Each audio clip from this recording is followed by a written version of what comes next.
Hello, here's my little Mandocanjo that I am working on.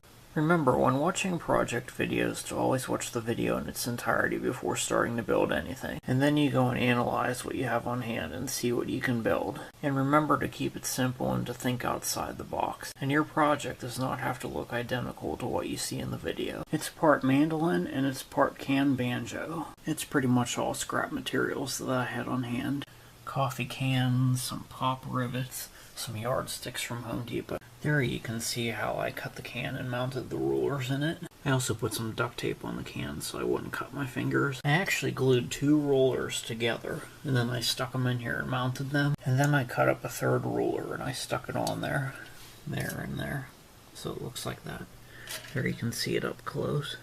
The hole is only where the first 2 rulers are, and you can see how I folded it.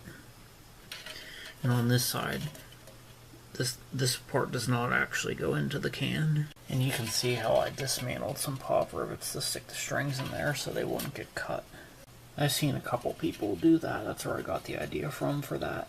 A speaker from an old radio, tuners from an old junk guitar, leftover piezo pickup and potentiometer, and I have a leftover battery clip, a capacitor, an IC socket, and a circuit board from other projects. Right now I'm waiting for the inlays to dry. And to put the inlays in their place, I just simply drew an X from here to here, and from here to here. That gave me the center, and I drilled the hole there and inserted it. The hole actually doesn't go all the way through, it only goes about halfway. And then you glue them in. And there you can see how I did the double one. I drew the big X, and then I drew a line in the center, and then I drew a smaller X. And I found the center here and here. And then I drilled the 2 holes and glued those in place. They're just dowel rods. And then you just take your miter saw and cut them off and grind them down so they're flush with the fingerboard. Yeah, next I gotta cut the ruler and insert the frets.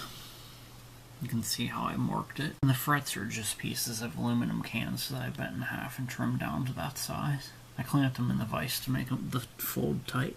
I just dug this out with a gouge.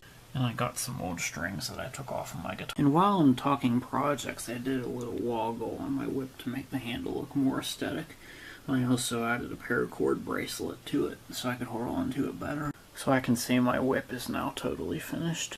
Well, thanks for watching. Please subscribe. And there's my Mandocanjo.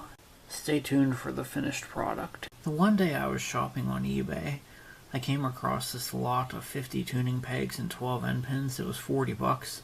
So I decided to get it. I knew it was a really good deal because the last time I checked at Guitar Center, the set of 4 tuning pegs and 1 end pin was like $25.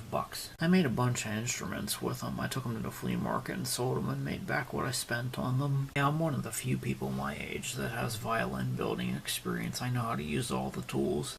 My favorite violin making tool is the peg reaming tool, because if you stick that in the peg box the wrong way, all your hard work is instantly ruined. And you have 4 ways to screw that up.